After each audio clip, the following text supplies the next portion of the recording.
run a combination of soft and solid plates. Some of them are soft, some of them are solid, but they're rifle rated. Yeah, this plate here will stop AK-47. The cartels really came in the last 10 to 15 years, started taking over much of the drug trade that was taking place in this area.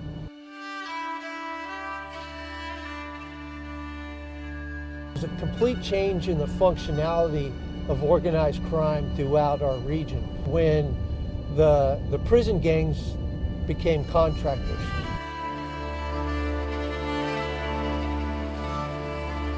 Back in the 90s, during the crack epidemic, we had a lot of little local street gangs, and they were based out of neighborhoods. They controlled those areas. But what happened was groups like the Mexican Mafia, Texas Syndicate, changed their business model and decided you didn't have to go to prison to be a member of their prison gang anymore. And as a result of that, they came in and told the little street gangs, congratulations, you work for us now. And you will now work under these rules. And if you don't work under these rules, then there's consequences. When they could not behave and live within those rules that Mexican Mafia set, then those individuals were usually taken out and shot, and we found their bodies in the county somewhere outside of town. And they don't want to do anything that's going to draw enough heat from the feds to prevent them from making money. 28 on Sam, Paul, Robert, 4-4. So what we noticed was we no longer had drive-by shootings. We no longer had the bodies anymore. If you misbehaved and they wanted to get rid of you, you just disappeared. We don't find people dumped in ditches. We don't find people in lakes or rivers. They're just gone. But you throw the cartel activity on top of it, and it's a game changer.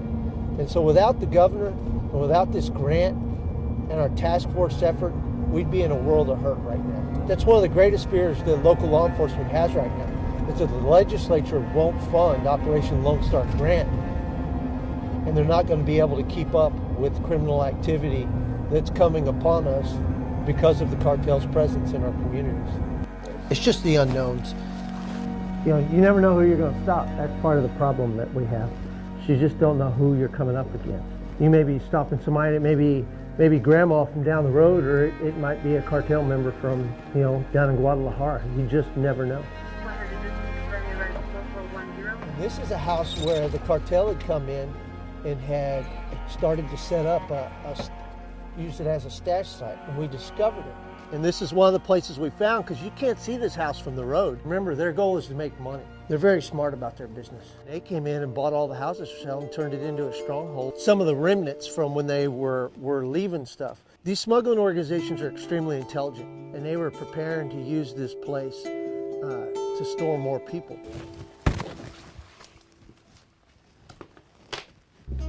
They'll have somebody from this area that goes out and looks for locations like this, and once they find it, they'll mark it and as a possible stash site. People are products to them. It's money. Everything is money. Because what people don't understand is when these people are smuggled into this country and the cartel brings them here, when they get to Houston, they're told, congratulations, you owe another $10,000, because the people that have come here, these millions of people, aren't free. They are indentured servants within the United States of America. And most people think slavery ended, but it hasn't. It's just changed. You have to be willing to go places where nobody else will go, and spend the time and look. And this is one of the places we found, because you can't see this house from the road. They had been utilizing this barn over here to store people. When we discovered this, there was still trash in there. We were able to piece their travel patterns together based off of the receipts that we were able to find. These smuggling organizations are extremely intelligent. And so what they realized very quickly is that we were utilizing their trash in our criminal investigations. Problems, you leave out of here and you take right and you wind up in Pettis. Well, Pettis, the Mexican Mafia came in about a decade ago, and their members bought every house that was for sale in this little community, and they came in and bought all the houses for sale and turned it into a stronghold that's in the neighboring county. And so, it's a prime area, because the odds of you driving down this road and getting pulled over are pretty astronomical most of the time. In a stash site like this, what you may have is one driver that brings them from just north of the checkpoint and gets them to here, drops them off, and they may wait here 30 minutes, they may wait here overnight, they may wait here for 2 or 3 days. for a driver from Houston to come and pick them up. They pay to get across the border. And then once they get across the border, then they get told how much they owe when they get to Houston. Most people think slavery ended, but it hasn't. It's just changed. It just looks different. It doesn't look like we see it on the History Channel, and that's the problem. Nobody has the right to put somebody else into slavery. And our government is actually helping organizations enslave millions of people right here in the United States.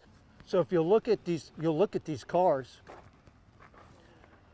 the county it's registered in is actually listed on the sticker. In the smuggling business, especially in the human smuggling business, it relies a lot on stolen vehicles. 2021, we jumped up to over 100,000 vehicles stolen in the state of Texas. And the reason for that is because they were being utilized to smuggle illegal aliens from the border to Houston. These organizations would put out the call, and so they may say, I need a Ford F-250, four-wheel drive, turbo diesel, crew cab, long bed. A subcontractor will go out and come back and say, I have a list of trucks that match your description, and I've dropped pins to where they're all at. Aryan Brotherhood was stealing plates and getting paid either $20 cash or a hidden methamphetamine in exchange for every license plate that they stole. 3 months into taking office, we discovered cartel stash site on the right-hand side. And I don't think there's really anything in here anymore. You know, you can see they had their drinks. There are smuggling organizations, and they have different corridors they use. And that subcontractor will drive around. And what they look for is they look for entrances to places that aren't being utilized. And they'll come in there and they'll either cut the chain or they'll cut the lock, then come back and put their own lock on it, where we can bring X number of people and lay them down for so much time. The cartel really doesn't care what your race is. They don't care what your religion is. They just care about whether or not you can help fulfill their mission.